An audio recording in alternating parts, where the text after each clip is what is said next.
Araw po sa inyong lahat na dinumog ng madlang people ngayon.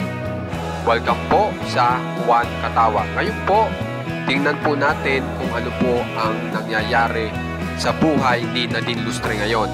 At tingnan po natin itong pinaka bagong ginagawa ni Nadine Lustre kung saan po ay pumupunta po siya sa iba't ibang mall.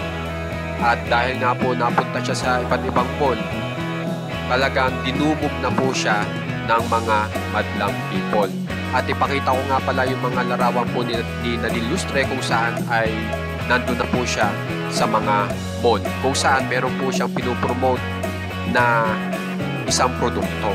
At yan po, ito po yung larawan ni Nadine Lustre na siya ay nasa mall. Kung mapapansin nyo, talagang sayang-saya ang mga madlang people nang makita si Nadine Lustre. At ito pa po yung iba pa larawan ni Nadine Lustre. Kung mapapansin nyo, talagang napaka-hot po kung manamit ni Nadine Lustre dito sa naturang larawan na ito at napakaganda niya talaga. Yan. Ngayon po, ipakita ko sa inyo yung mga video ni Nadine Lustre dito po sa mga naturang mall na ito. At kung mapapansin nyo, dito po muna tayo kung saan ay napakadaming security guard ni Nadine Lustre. Tapos yung pa, meron pang talagang kinilig na isa na mapapansin nyo, masayang-masaya na makita si Nadine Lustre. Dito naman po tayo sa isa pa kung saan ay nagahay naman po si Nadine Lustre. Panuorin po natin. Yan, ang dami na namang gwardiya.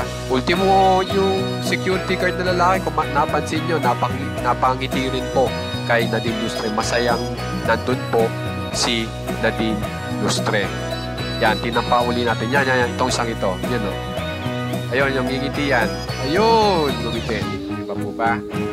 So guys, kung gusto nyo masubaybayan ang karir ni Nadine Lustre, subscribe lang po kayo sa ating channel na Juan Katawa. Maraming salamat po.